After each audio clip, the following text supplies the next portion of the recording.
The 4th of July is not only going to be filled with fireworks, but also by the sound of reggae music if you make your way to the Santa Clara County Fairgrounds. Joining me to talk about the 4th annual event is Danny O.C. Perez, the producer and co-founder of the Reggae Festival. Danny, welcome. Thank you. Thank you for having me. Give us an idea. First of all, we were talking a little bit before about how people may have ideas or impressions about reggae music and what it means and where it started, etc. Give us sort of an overview in terms of reggae, culturally speaking, and maybe how it relates to the Asian, American, and Pacific Islander communities. Well, originally from Jamaica, and a lot of islanders can identify with reggae. It's spiritual music. It's talking about love. It's talking about struggle, anything that can relate to their lifestyle. So, you know, with the guitars and with the ukuleles, it's kind of a similar sound. And now it's, you know, for Pacific Islanders, they have their own sound now that they call Island Reggae. What's the root of Island Reggae? Where did it start? Who started it? How did it get so popular? I don't know who started it, honestly, but there's... I won't hold you to a name. Yeah. But generally speaking, what was the group within the, you know, the whole community that first maybe started reggae music? I don't know if they started it, but a couple of artists that are big that are going to be at the Island Reggae Fest this year will be Kapena and Fiji.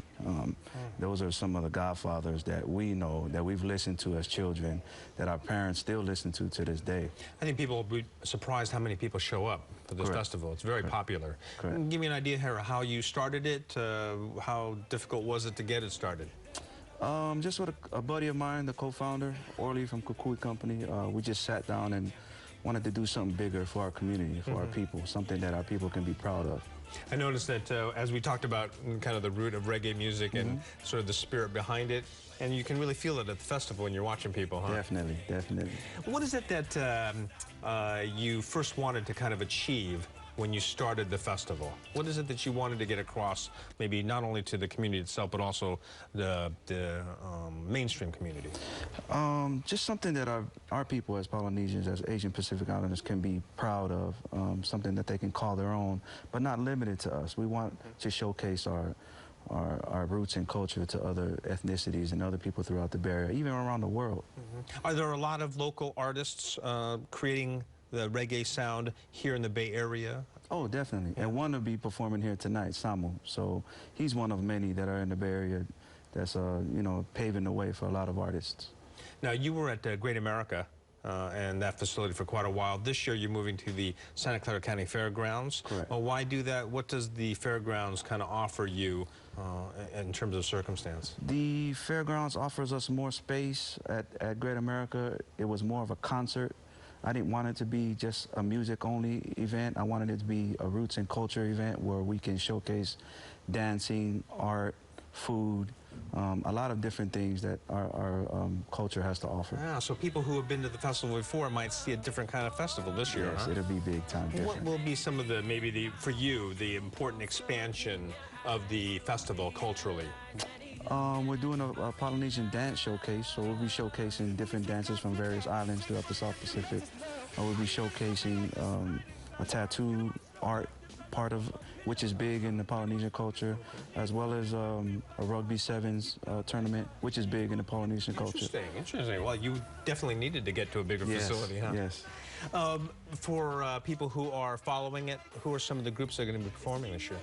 Our typical, you know, J-Bug, Fiji, Samu, House of Shem, Sammy J, Spawn Breezy, and then we added on a couple of international Jamaican artists this year, just to well-round our lineup with Morgan Heritage and Third World.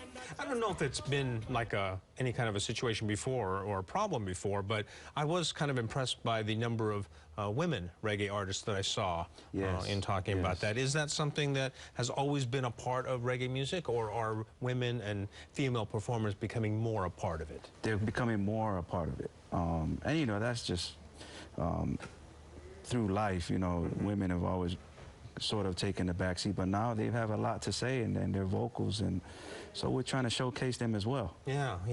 I'm sure they add quite a bit, don't they? Yes, they do. Yeah. Yes, they do. What about where does this go from here? What would you like to see the festival evolve into? Bigger and bigger? Hopefully we can do 2 days, maybe 3 days. Right, it's always been a one-day festival. but hopefully we can, you know, move on and do something throughout the weekend. Wow, that would be something, huh?